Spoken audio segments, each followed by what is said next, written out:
¿De TSH4? Sí, pero a diferencia de este de acá, el TSH bajo, acá hay un TSH elevado.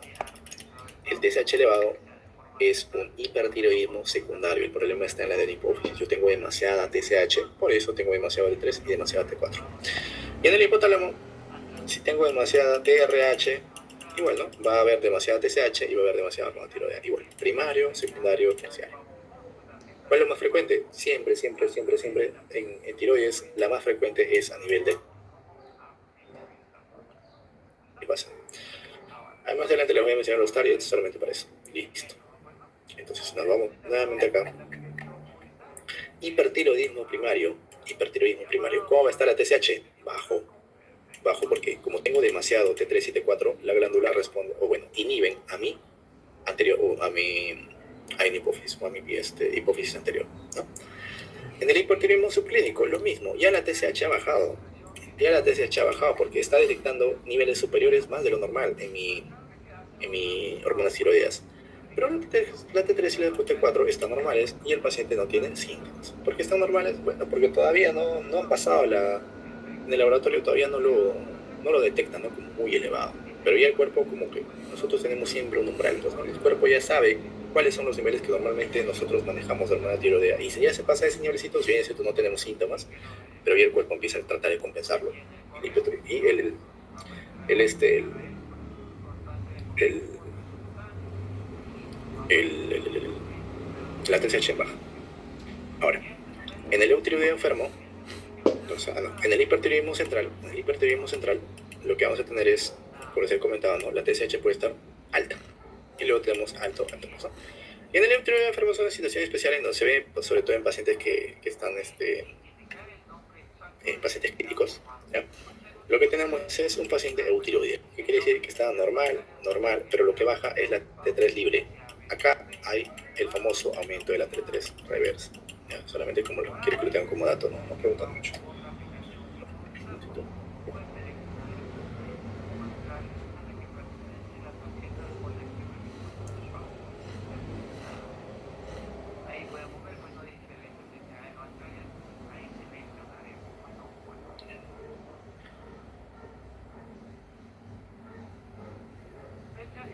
A ver, listo.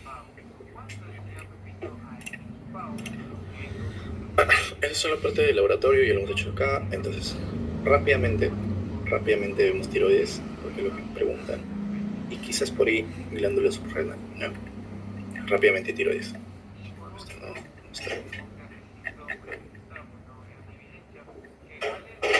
ya, en tiroides tengo entendido que ya se saben todos los tares y todo eso, ¿no? Solamente para...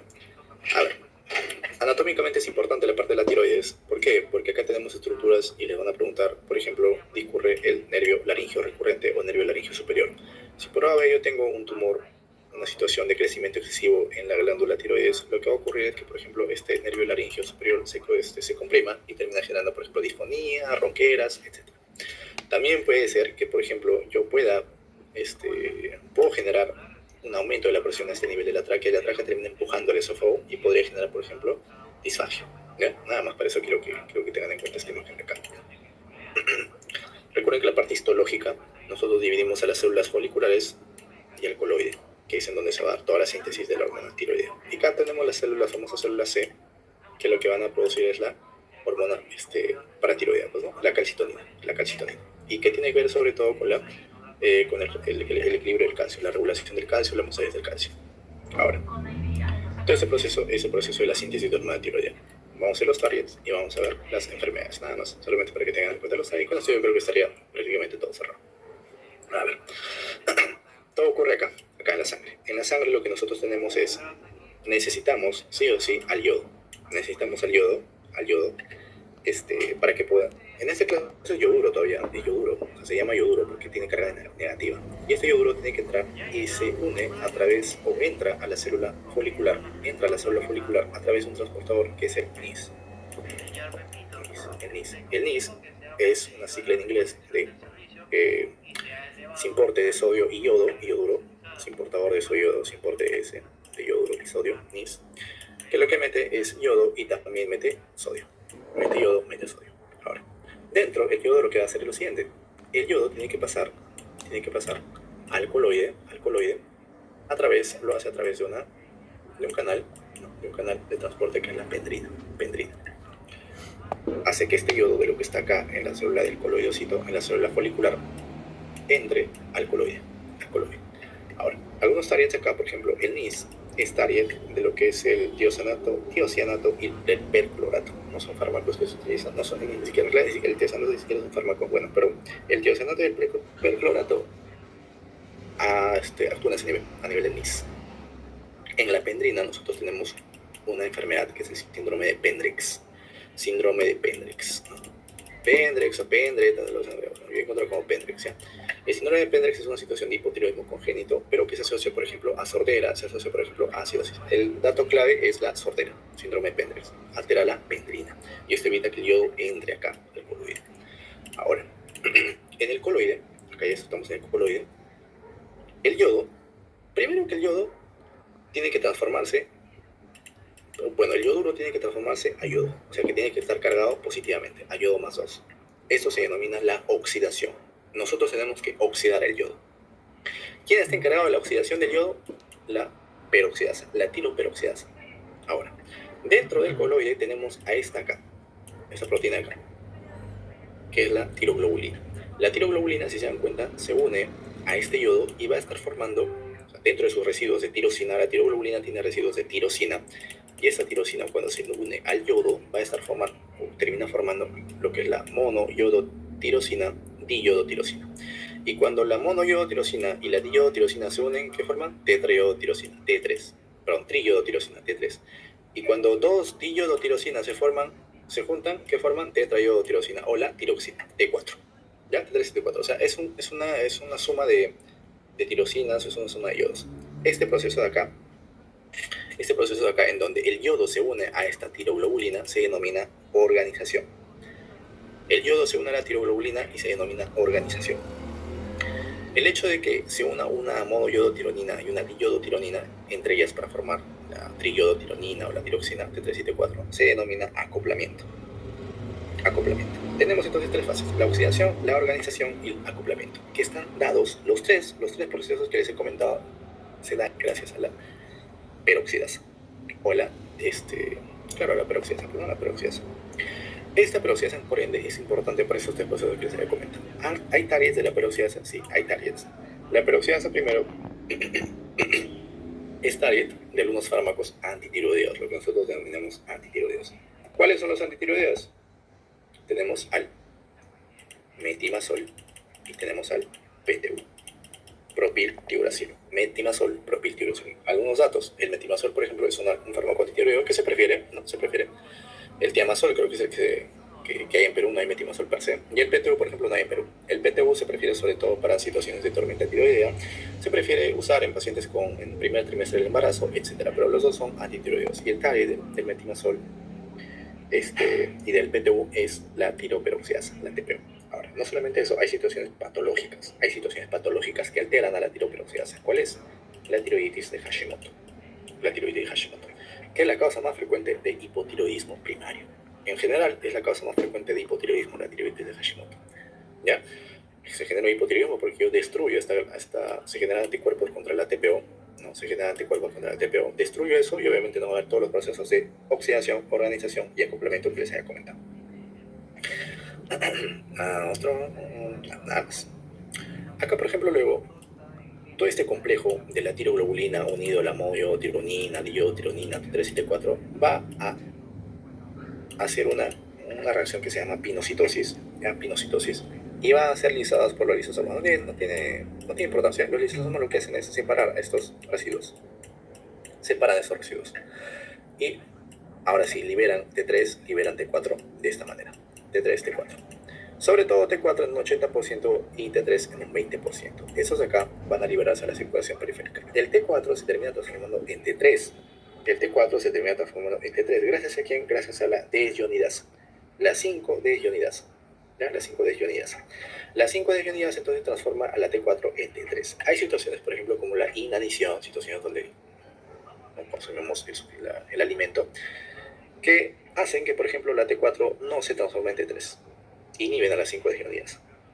También el propio tiuracilo genera o hace que la T4 no se transforme en T3, inhibiendo a la dehidrogenasa. Por eso que el propio tiuracilo se prefiere en las situaciones de tormenta tiroidea. ¿Ya? Listo. A ver. Y por último, miren acá. Acá tenemos al TSH, ¿no? Que era el que venía de la hipófisis y se une a su receptor. Se une a su receptor, que es el receptor TSI. No, perdón. Vamos a probar esto de acá. Ya, acá está. El TSH. El TSH lo que hace el TSH es unirse a su receptor, que es el TSI, si es este de acá, TSI. Y este TSI es target de la famosa enfermedad de Graves base. La causa de hipertiroidismo más frecuente, a nivel mundial, el Graves base. Lo que hace el Graves ácido es ir y engañar al TSI, a este receptor de la TSH, y comportarse como un TSH. Va y lo estimula, se queda pegado ahí. Y obviamente va a seguir estimulando la producción de hormona tiroidea. Va a seguir, a pesar de que la TSH no esté haciendo nada, a pesar incluso de que la TSH esté baja. A pesar de que la TSH está baja.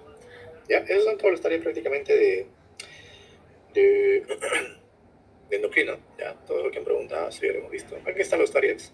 ¿Ya? Las tiamaminas, recuerden que es el metimazol y el propio tiuracilo. También por ahí que a la deionidasa, ahí está, mira, el propio tiuracilo lo inhibe, el adexametasol lo inhibe, la miodarona, el propolol lo inhibe. ¿Y qué tienen en común estos que se utilizan, por ejemplo, en la tormenta tiroidea? Por eso que se utiliza la tormenta tiroidea, porque también inhiben la conversión. Y eso también el doctor me ha preguntado. ¿Ya? Ahí está. Tú lo sabes, generalmente los más importantes. No, ni tanto. Esto ya lo hemos hecho prácticamente. Y ya está. Y por último, chicas, solamente así como bonus. En endocrino han preguntado dos fármacos que tienen que ver con diabetes. ¿Ya? Diabetes, que es el famoso DPP4. ¿Dónde está? ¿Dónde lo tengo? Lo tengo acá. Ahí está. Que nadie responde, que esto que lo otro. Ya. Que son los famosos inhibidores de la DPP4. La DPP4 es una enzima que lo que hace es inhibir o metabolizar a la GLP1. La GLP1 es una hormona que lo que hace es aumentar los niveles de insulina y disminuir los niveles de glucagón. Si yo inhibo o si yo aumento los niveles de insulina, obviamente voy a tener una hipoglicemia, pues no voy a evitar que haya una situación de hiperglucemia, pues no. Y si disminuye el glucagón, ¿qué hace el glucagón? Aumenta la glucosa. Así que si disminuye la presencia de glucagón, disminuye la concentración de glucosa en mi sangre. ¿En quiénes es beneficioso? En los pacientes diabéticos. Por eso que la GLP1 es una hormona que lo que hace es aumentar la liberación de insulina y bajar la de glucagón. Es beneficiosa. Yo necesito GLP1. Y la DPP4 es una enzima desgraciada que va y la inhibe. Por ende, si yo inhibo la DPP4, nadie va a terminar inhibiendo mi GLP1 y por eso voy a tener todos los efectos beneficiosos. ¿Cuáles son esos fármacos? Las gliptinas. Pregunta que hizo el doctor, ¿no? Siempre por ahí se lo mencionamos. Por ejemplo, la sitagliptina, la linagliptina, pero sobre todo la sitagliptina, ¿no? La que más se conoce. Las gliptinas lo que hacen es inhibir, o el target de las gliptinas es el DPP4. Si inhibes al DPP4, entonces no va a haber quien inhiba a la GLP1 y por ende voy a tener más insulina y menos glucagón. Lo menciono porque son cosas que el doctor ha comentado ahora. Y lo otro que también pregunto es la metformina, ¿no? Que pertenece al grupo de las biguanidas. Simplemente quiero que sepan cuál es el talle de las metforminas. La glicerol-fosfato deshidrogenasa mitocondrial. Glicerol-fosfato deshidrogenasa mitocondrial. Para los amigos, GPD. ¿Ya? Esta glucosinólisis aumenta la síntesis de glucosa hepática y también aumenta la función de glucosa del intestino. Así que si yo, por ejemplo, inhibo esta enzima, ¿no? Que aumenta los niveles de glucosa hepática y aumenta la función de glucosa, disminuyo pues, ¿no? la síntesis hepática de glucosa y disminuyo la absorción de glucosa, y esto es beneficioso para los pacientes con diabetes. Por ende, la metformina lo que hace es un hipoglicemiante. Inhibe a la GPD, su target es la GPD, les he comentado el nombre, glicerol-fosfato deshidrogenasa mitocondrial, ¿ya? Lo que genera es una disminución de la glucosa, de la función de glucosa y de la producción de glucosa hepática. Lo menciono así como dato random porque he visto que la pregunta del doctor, no hemos hecho diabetes que yo sepa, bueno, a los reforzamientos no he entrado hasta ahora. No sé si lo han hecho, pero lo ha preguntado. Entonces ahí están las cosas que he preguntado y como son cosas aisladas, también lo estamos aislando. Ahí por si acaso, si les